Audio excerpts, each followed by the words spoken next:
अब सिर्फ देखो नहीं, खेलो भी। अब बनाओ अपनी टीम, मोबाइल पर घर बैठे बैठे जीतो लाखों रुपए।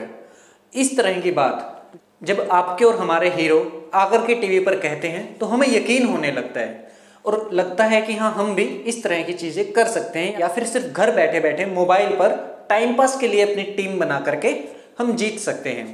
यहाँ पर हम जिक्र कर रहे हैं MPL, ड्रीम 11, माई 11 सर्कल, पेटीएम फर्स्ट स्पोर्ट्स जैसे एप्लीकेशंस का, जो आपको ऑनलाइन गेमिंग खेलने की ऑप्शन देती है। कहा जाता है ऑनलाइन गेमिंग, लेकिन लगातार इस पर यह सवाल उठता आया है कि ये गेमिंग है या फिर गैम्बलिंग है।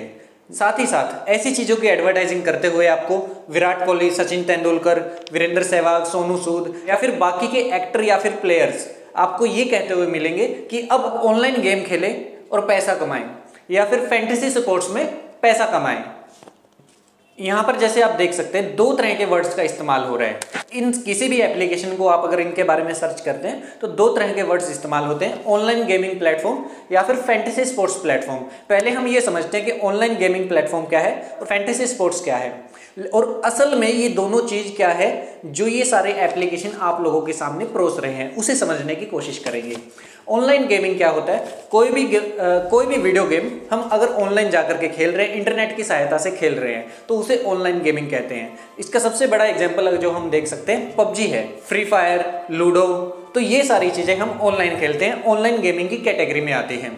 उसके बाद फैंटेसी स्पोर्ट्स जो एक नाम आता है बार बार, फैंटेसी स्पोर्ट्स के तहत क्या होता है, आप अपनी एक टीम बनाते हैं अलग अलग प्लेयर्स को चुन के। उन प्लेयर्स को उनकी परफॉर्मेंस के आधार पर पॉइंट मिलते हैं। इस पूरी प्रक्रिया को फैंटेसी स्पोर्ट्स कहा जाता है। उन पॉइंट्स के बिहाफ पर आप देखते हैं कि कौन प्लेयर ज़्यादा अच्छा है या फिर कौन कम है, कौन टीम जीत रही है या हार रही है, उसके ऊपर डिसाइड किया जाता है। जीतने वाली टीम के पॉइंट्स बढ़ जाते हैं, तो इसे फैंटेसी स्पोर्ट्स कहा जाता है। लेकिन असल में MPL, ड्रीम 11, माई सर्कल 11, माई 11 सर्कल, ये सारी एप्लीकेशन आपको क्या परोसती है? आपको ये ऑप्शन देती है कि आप एक टीम चूज कीजिए या फिर कुछ प्लेयर्स को चूज करके एक टीम बनाइए। उसमें आपको पैसा लगाना होता है, साथ ही दूसरा व्यक्ति इसी तरीके से अपने प्लेयर चूज करके टीम बना करके पैसा लगाता है। उस पैसे में से जो राइट नाउ गेम चल रहा है, ऑन ग्राउंड चल रहा है, उन प्लेयर्स की परफॉर्मेंस के आधार पर आपको पैसे मिलते हैं या फिर आपके पैसे चले जाते हैं। ये बिल्कुल वैसा ही है जैसे कि हम आए दिन खबरें देखते हैं, या फिर हमने एक जबरदस्त मूवी जन्नत देखी थी जिसके अंदर इमरान हाशमी सट्टा लगाता है। उसमें क्या होता है, कोई एक प्लेयर खेल रहा है, उसकी परफॉर्मेंस को समझ करके पैसा लगाया जाता है कि अगर यह सेंचुरी मार देता है या फिर 50 रन बनाता है या फिर 25 रन बनाता है या फिर कोई प्लेयर विकेट लेता है, तो उसके आधार पर पैसा लगाया जाता है और उसका 1 का डबल या फिर 1 का 10 इस तरीके से पैसा बांटा जाता है। इल्लीगल होता है, उस मूवी में भी इल्लीगल है, भारत में भी ये अभी तक इल्लीगल है। इसको सट्टा बाजार कहते हैं या फिर सट्टा लगाना कहते हैं। लेकिन ये अच्छा नहीं लगेगा जब सचिन तेंदुलकर आके आपको कहे कि आइए घर बैठे सट्टा लगाइए, या फिर विराट कोहली आपको आकर के कहेगा कि 1 का 10 पाइए। तो ऐसे वर्ड्स एडवर्टाइजिंग में अच्छे नहीं लगते हैं। इस वजह से ऑनलाइन गेमिंग या फिर फैंटेसी स्पोर्ट्स का नाम दे करके ये जो पूरा गैम्बलिंग का खेल चल रहा है, इसको ढक दिया जाता है। अब यहाँ पे समझना होगा कि इससे ये जो गेमिंग एप्स हैं या फिर जो इतने बड़े बड़े स्टार्स को ये हायर करते हैं, इनका मुनाफा कहाँ से आता है? सपोज कि आपने किसी एक प्लेयर पर 3 रुपये लगाया और सामने भी किसी और व्यक्ति ने उसी पर 3 रुपया लगाया, उसमें अगर आप जीत जाते हैं तो आपको 5 रुपया मिलेगा। 1 रुपया गया कमीशन का MPL, ड्रीम 11 या फिर बाकी किसी टीम को। इसी तरीके से जो फैंटेसी स्पोर्ट्स का इस्तेमाल करते हैं वहाँ पे पॉइंट्स जाते हैं। उसे गैम्बलिंग कैसे कहें? उसे गैम्बलिंग हम क्यों कह रहे हैं? क्योंकि उन पॉइंट्स को बाद में आप कैश में अपने अकाउंट में निकलवा सकते हैं। तो ये सारा खेल चलता है सट्टा बाजारी का, और इसे ऑनलाइन गेमिंग का नाम देकर के चीज़ों को ढक दिया जाता है। अभी के दौर में ये बहुत जोरों पर चल रहा है, स्पेशली जब लॉकडाउन में लोग घर पे बैठे होते हैं तो 500 रुपये का रिचार्ज और एक स्मार्टफोन काफ़ी है आपके बच्चे को घर बैठे जुआरी बनाने के लिए। और ये सारे के सारे सेलिब्रिटीज़ आपको इस चीज़ के लिए इंस्पायर करते हैं, आपको सट्टे के अंदर पैसा लगाने के लिए इंस्पायर करते हैं। मोबाइल प्रीमियर लीग की अगर हम बात करें तो फरवरी 2021 में इस कंपनी ने $95 मिलियन रेज किए थे अलग अलग कंपनी के इन्वेस्टमेंट या फिर कमाई के थ्रू। बाद में इसमें और बहुत सारी कंपनियों ने इन्वेस्ट किया और $945 मिलियन राइट नाउ इसकी वैल्यूएशन है। इसी कंपनी में यानी कि MPL में विराट कोहली भी जो इसकी एडवर्टाइजिंग करते हुए आए दिन दिख जाते हैं, वो भी इसके स्टेक होल्डर है, बड़ा मुनाफा कमाते हैं।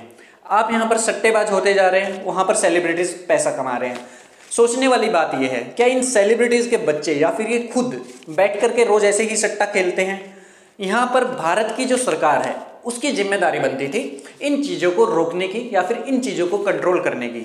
लेकिन जब लोकसभा में ministry of state for affairs and sports से इस बारे में सवाल पूछा गया तो उनका कोई जवाब नहीं था। उसके अलावा भारत में अभी तक कोई भी ऐसी गवर्नमेंट बॉडी या फिर विभाग नहीं बनाया गया है जो इस चीज़ पर एक्शन ले सके। हम IPL के दौरान या फिर वर्ल्ड कप के दौरान ऐसी चीज़ें देखते हैं कि यहाँ पे छापा मारा, मोबाइल्स पकड़े गए, लैपटॉप पकड़े गए, कुछ कैश पकड़ा जाता है, कुछ लोग पकड़े जाते हैं जिसके अंदर कहा जाता है कि वो सट्टा लगा रहे थे। सट्टे में यही होता है, किसी एक प्लेयर पर पैसा लगाया जाता है, वो उसके अनुकूल अगर परफॉर्मेंस होती है तो पैसा निकल करके उनके पास आ जाता है। ये पूरा सट्टा बाजार है। यही चीज अब ऑनलाइन हो रही है और सबसे ज्यादा खतरनाक ये क्यों है? क्योंकि इसमें बच्चे भी इन्वॉल्व है। नहीं देखा जाता है 18 से कम है या ज्यादा है। ऑनलाइन में इस चीज की तहकीकात ज्यादा नहीं हो सकती। अगर ऑप्शन भी आता है कि 18+ के लिए गेम्स है तो भी उसके अंदर बच्चे जो फेक अपनी ID डाल करके शुरू हो जाते हैं और खेलना शुरू करते हैं।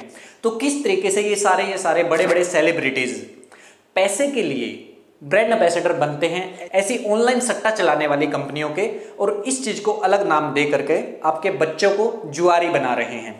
उम्मीद करते हैं भारत की सरकार इस चीज पर एक्शन लेगी। हालांकि कुछ राज्यों जैसे कि उड़ीसा, नागालैंड, आसाम, सिक्किम, आंध्र प्रदेश, तेलंगाना में MPL बैन है, लेकिन वो कब तक रहता है ये देखना होगा। भारत की सरकार को चाहिए कि वो ट्विटर या फिर फेसबुक पर लोगों की आज़ादी छीनने की बजाय ये जो सट्टेबाजी ऑनलाइन चल रही है इस चीज़ पर एक गवर्नमेंट बॉडी बना करके एक्शन ले।